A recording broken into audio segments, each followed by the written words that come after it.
Salut, j'espère que vous allez bien. Je suis ravie aujourd'hui de vous retrouver pour vous filmer la partie 2 de mes lectures de janvier. Je vous remets dans le petit la partie 1 qui est déjà publiée au moment où vous visionnez cette vidéo. Comme je vous ai dit, j'ai préféré fractionner cette vidéo en deux parties, c'est-à-dire vous faire un bilan, un avis lecture de toutes mes lectures que j'ai pu lire en janvier, mais vu qu'il y en a 7, j'ai préféré fractionner en deux pour pas que ça fasse trop long ou que je parle trop vite au risque de pas vouloir vous proposer une vidéo excessivement longue. Donc je me suis dit, pour faire quelque chose de mieux, même pour moi, au niveau de mon débit de parole, je préférais vous la séparer en deux, ce qui permettrait de vraiment se concentrer sur 3 livres, puis ici sur 4 livres, mais il y en a 2 que je vais vous présenter en même temps parce qu'il y a un tome 1 et un tome 2. Dans la première partie, on était plus centré sur tout ce qui était imaginaire et loufoque, et alors là, on va plus être centré sur... Il y a un peu de fantaisie, mais sinon il y a un témoignage et un livre un petit peu plus ancré dans la réalité, un petit peu plus travail sur soi, où vous voyez un petit peu le thème. Et on va d'ailleurs tout de suite commencer avec ce livre, puisqu'il s'agit ni plus ni moins du pouvoir du moment présent. C'est écrit par Eckhart Tolle et c'est publié aux éditions J'ai lu. Et ici, on est tout simplement sur un livre abordant le pouvoir du moment présent et que j'ai trouvé absolument exceptionnel. Pour ma part, je l'ai écouté en audio pendant mes trajets pour aller au boulot. Et c'est vraiment un roman que je pourrais qualifier de leçon de vie jusqu'à la dernière phrase du roman, réellement. C'est un livre qui est écrit sous forme de questions-réponses au fur et à mesure des années que l'auteur a pu répondre à des questions avec des personnes au fil des échanges. Il s'est dit qu'il allait écrire un livre où en fait tout ce qui nous enseigne un petit peu, ça allait être, ça allait en découler des questions qu'il avait pu recevoir à un moment donné.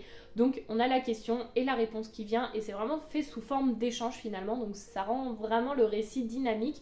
Et ça nous amène vraiment à la réflexion de, la personne pose la question, donc nous on a le temps d'y réfléchir un petit peu, et ensuite l'auteur y répond et on se dit oui, ou alors non, peut-être. Parfois on n'est pas forcément, c'est pas qu'on n'est pas d'accord, mais parfois on n'est pas peut-être encore prêt à faire tout d'un coup, parce qu'on peut pas non plus tout changer d'un coup forcément, mais le fait d'en prendre conscience, c'est déjà un grand pas. Ça nous amène vraiment à reprendre une nouvelle position, à se remettre en question sur nos pratiques au quotidien, sur notre façon de voir les choses et de vivre au quotidien. Et il n'amène pas ce côté culpabilisant de tu fais pas ça comme ça, il faudrait faire ça comme ça, pas du tout. Justement, il amène le côté positif en disant en faisant ça, ça peut amener ça, en faisant ça, on amène ça à notre vie. Et là on se dit oui, c'est vrai, et il y a des choses qu'on ne veut pas forcément changer, d'autres choses qu'on veut changer, et je trouve que c'est ça qui est très important, c'est qu'on s'approprie l'histoire, on s'approprie le récit de l'auteur avec les notions qui nous impactent ou peut-être nous impactent moins sur le moment. Je pense que c'est un livre qu'il faut relire à plusieurs périodes différentes de sa vie pour vraiment avoir un point de vue différent, avoir une appropriation différente aussi, et peut-être est-ce qu'on va se souvenir des choses, de se dire ah oui, ça je me souviens, je l'ai lu, ou alors mais ça je m'en souvenais pas du tout de ce passage là. Et je pense que ça peut être vraiment intéressant parce que ça amène un côté très positif, mais en même temps très profond par rapport à notre réflexion sur comment est-ce qu'on vit au quotidien et comment est-ce qu'on voit nous-mêmes le moment présent, comment est-ce qu'on profite du moment présent, est-ce qu'on vraiment se l'approprie ou est-ce qu'on laisse filer le temps sans vraiment s'en rendre compte pour après dire ah c'est passé trop vite. Enfin vous voyez un petit peu ce que je veux dire. Donc en tout cas pour moi c'est vraiment une lecture qui a été très intéressante et que je vous recommande à fond. J'aime beaucoup la couverture, ça n'a pas trop de rapport, mais disons que ça peut être joli parce que la couverture est vraiment jolie pour le coup, j'aime vraiment. Donc en tout cas voilà pour ce qui est de ce livre. Maintenant nous allons passer à un service presse dont vous allez en entendre parler en long, en large et en travers dans mon vlog qui arrivera fin février. Il s'agit de Deux mondes de vie de Michel Gay, donc c'est un service presse que j'ai pu lire en auto-édition. Le tome 1 c'est Pour éviter que tout recommence et le tome 2 c'est Rien n'est écrit. Et dans cette histoire nous y suivons un personnage qui est dans notre monde actuel et qui se retrouve chargé d'une très lourde mission, celle de sauver le monde, et une personne qui est morte il y a plus de 11 700 ans vit aujourd'hui au travers de quelqu'un. C'est pas qu'elle vit au travers de quelqu'un, mais disons que sa pensée continue de communiquer avec justement cet homme qui a été choisi pour sauver le monde. Et c'est écrit que c'est le premier tome d'une aventure fantastique haletante sur laquelle souffle le vent du mythe. Et on a vraiment pour moi un parallèle avec ce côté de l'Atlantide jadis perdu et que l'on veut retrouver. Alors, que vous dire sur ces deux livres ? Si on prend la saga ensemble, je trouve qu'elles se complètent bien ensemble. C'est-à-dire que le tome 1 et le tome 2 vont bien ensemble. Si on prend les tomes séparés, moi là ça a un petit peu plus coincé dans le sens où j'ai trouvé que le rythme du tome 1 était très rapide, où les personnages acceptaient très vite leur sort sans forcément se poser trop de questions, etc.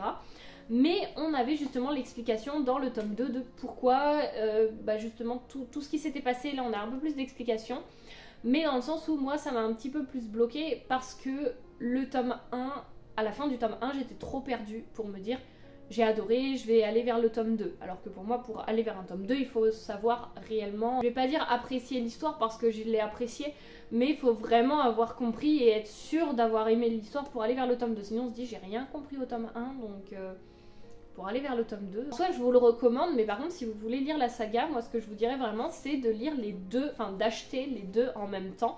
Parce que au bout du tome 1, vous allez être perdu. C'est-à-dire qu'on n'a pas beaucoup de réponses à nos questions. On a les personnages... Il s'y passe plein de trucs en fait. Mais sans forcément avoir la réflexion qui vient derrière de pourquoi. Et donc, ça c'est ce que j'en ai discuté avec l'auteur. Et en fait, lui c'est comme ça qu'il le voit. C'est-à-dire que le tome 1 et le tome 2 vont ensemble et ne sont pas, on va dire, séparables. Et le tome 2 vraiment apporte un complément, apporte une réflexion un peu plus profonde. Moi j'ai bien aimé, mais c'est vrai qu'il y a des moments où j'ai trouvé que c'était un peu répétitif. Par exemple, il y avait souvent ce côté, en fait ils sont traqués forcément, il y a quelque chose qui se passe de mondial qui va essayer de mettre des bâtons dans les roues à ce petit journaliste qui a été désigné pour sauver le monde. Et justement, il y a ce côté de, à chaque fois ils perdent quelqu'un, enfin il y a quelqu'un qui reste et qui lui dit non, je ne veux pas que ma mort soit vaine, sauve-toi. Et ça arrive au moins 4 fois dans les 2 tomes, je crois, ou que dans le tome 2. Donc au bout d'un moment, j'ai trouvé que ça c'était un peu redondant, mais à part ça, j'ai trouvé que c'était quand même une très bonne lecture, j'ai beaucoup aimé, parce qu'on y passe un bon moment. C'est-à-dire que l'histoire est construite, les personnages sont construits, sont profonds, il y a des liens, il y a vraiment une histoire et un passé avec les personnages. Mais moi, en soi, le seul truc qui me chagrine, c'est que dans le tome 1, les personnages acceptent très vite, voire trop vite leur sort, sans forcément se poser de questions, et même par rapport à tout ce qui s'y passe. Enfin, je veux dire, moi on toquerait à ma porte, on me dirait demain tu sauves le monde, je dirais pardon, hein, quoi? Non, sans façon, laisse-moi dans mon petit quotidien. Vous voyez ce que je veux dire, c'est que de prime abord on se dirait pas je suis chargée d'une mission, d'accord, alors on va mettre en place les plans. Non, c'est pas comme ça qu'on réagirait. Et c'est comme ça qu'ils ont réagi dans le livre, donc c'est pour ça que moi ça m'a un petit peu bloqué, mais après, si on passe ce côté, l'histoire est quand même bien construite dans son ensemble, le tome 1 et le tome 2 sont complémentaires, ça c'est indéniable. L'histoire est bien ficelée, on a vraiment une intrigue qui est bien travaillée, et il me semble qu'il y a un tome 3 qui va sortir parce que là c'est pas fini. À part si justement dans le tome 1 et le tome 2 on nous dit on se prépare un truc, on se prépare un truc, on se prépare un truc, et au moment d'arriver à ce truc, bah fin. Donc le tome 3 va sortir, je ne sais pas quand exactement, s'il sort dans quelques mois, quelques semaines, ça je ne saurais vous dire. J'ai lu le tome 1 et le tome 2 en service presse, ça a été des belles découvertes que je peux vous recommander, mais par contre, si je vous les recommande, c'est vraiment le tome 1 avec le tome 2. Et alors là, le dernier, c'est un témoignage que je dois lire depuis tellement longtemps, et là je l'ai enfin lu, enfin je l'ai plutôt écouté, mais il est révoltant vraiment, c'est Les Fossoyeurs de Victor Castanet, publié donc aux éditions Fayard. Et là on y suit tout simplement la firme mondiale qui n'est autre que Orpea, ce groupe qui gère des maisons de retraite. Et là on y suit l'auteur tout simplement qui nous dit qu'au début il pensait juste faire un petit témoignage sur les maisons de retraite, les conditions de vie des personnes âgées, leurs conditions voilà, de prise en charge, et en fait on se retrouve enlisé dans une firme mondiale qui fait du chiffre, qui fait de la rentabilité, qui cherche à... Enfin c'est horrible, mais qui cherche vraiment à diminuer pour augmenter au niveau du prix. C'est-à-dire que on va diminuer les protections pour les personnes âgées, on va diminuer les postes à pourvoir, on va diminuer tout en fait. Petit à petit on va gratter pour pouvoir nous avoir du bénéfice, c'est-à-dire au-dessus. Et là, au fur et à mesure, j'ai trouvé ça très intéressant parce que dans le témoignage, au début, on va suivre les personnes âgées, les soignants et leurs familles. Ensuite, on va monter d'un rang, c'est-à-dire que on va suivre un petit peu la hiérarchie, les directeurs. Ensuite, on va monter, on va voir les partenaires, on va voir tout ce qui s'y passe, l'historique. Et vraiment, on monte petit à petit pour voir vraiment la personne ciblée, puis tout ce qui l'entoure. Et là, on se dit, mais au final... on va dire à la fin du livre, on a l'impression de gérer une entreprise qui fait du bénéfice et du chiffre, et plus une entreprise qui gère de l'humain. Et c'est absolument horrible, tout simplement. Je trouve que c'est vraiment un témoignage qui est révoltant, bouleversant. En plus, moi qui est, on va dire, dans le social, on se dit, mais... on se rend pas compte à quel point les gens en pâtissent derrière, et je pense que autant, certes, il est révoltant, et il y en a qui peuvent se dire, ah non, moi j'ai pas envie de le lire parce que non, c'est trop... non, voilà, mais... rien que pour prendre conscience des conditions de vie et de la maltraitance envers les personnes âgées, mais là je dis les personnes âgées, mais ça peut être envers n'importe qui, il suffit d'avoir un professionnel maltraitant, que ce soit dans son discours, on peut très vite arriver dans des dérives. Et là il faut dire que, mais alors, heureusement qu'il y a des soignants encore qui tiennent bon et qui se disent, mais en fait on travaille avec de l'humain. Et là c'est complètement inhumain ce qu'on veut nous faire faire, mais je ne lâcherai pas. Parce qu'on se dit, mais dans cette firme, en fait, tout est beau, tout est vraiment lisse de façade. C'est dans, voilà, une EHPAD qui est avec un petit tapis rouge, des grandes orchidées, des grandes fleurs et tout. Sauf qu'en fait, quand on monte dans les étages, on se rend compte qu'il y a des personnes âgées qui sont livrées à elles-mêmes, qui n'ont pas été nourries parfois depuis plusieurs jours, qui n'ont pas été changées, qui sont enfermées à clé dans leur chambre. Enfin, vraiment, c'est révoltant. Et je trouve que...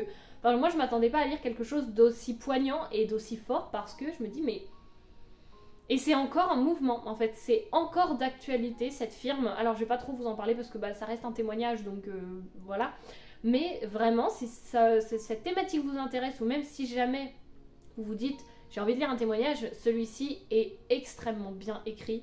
Et on voit que l'auteur a vraiment fait le choix de rester dans l'humain et non pas dans le bénéfice et dans l'argent, parce que Orpea lui a proposé quelque chose de prends le risque de publier, ou alors tu publies pas mais alors on te verse une grosse somme d'argent. Et vous voyez que le livre est publié, donc l'auteur a su résister à ça. Et c'est là que ça nous montre encore que l'humain existe encore quand même, et ça fait du bien, parce que on est dans une société où ça devient quand même assez compliqué parfois, faut le dire. Donc en tout cas voilà, ce n'est pas pour vous jeter une pierre et vraiment rendre la chose très triste, mais celui-ci est très bouleversant mais très bien écrit, je ne peux que vous le recommander. Il est révoltant hein, par contre, il faut se préparer, mais en tout cas ça a été pour moi une excellente découverte, dans le sens où heureusement que je suis au courant de ça parce que je n'en avais quasiment pas entendu parler avant. Voilà, j'espère que cette vidéo vous aura plu, que ces livres peut-être vous auront intéressé ou vous auront intrigué, en tout cas je l'espère vraiment. Donc voici pour la partie 2 de la vidéo, n'hésitez vraiment pas à me dire ce que vous en pensez de ce format d'avis lecture. Par mois, je trouve que c'est pas mal, mais peut-être que voilà, comme j'ai fait là, si c'est trop long, bah séparer en deux. En tout cas j'espère que ça vous aura plu, que la vidéo vous aura convenu et que vous allez peut-être piocher des titres dans ce que je vous ai présenté. En tout cas je l'espère, et puis moi je vous dis à la semaine prochaine pour la nouvelle vidéo. Salut!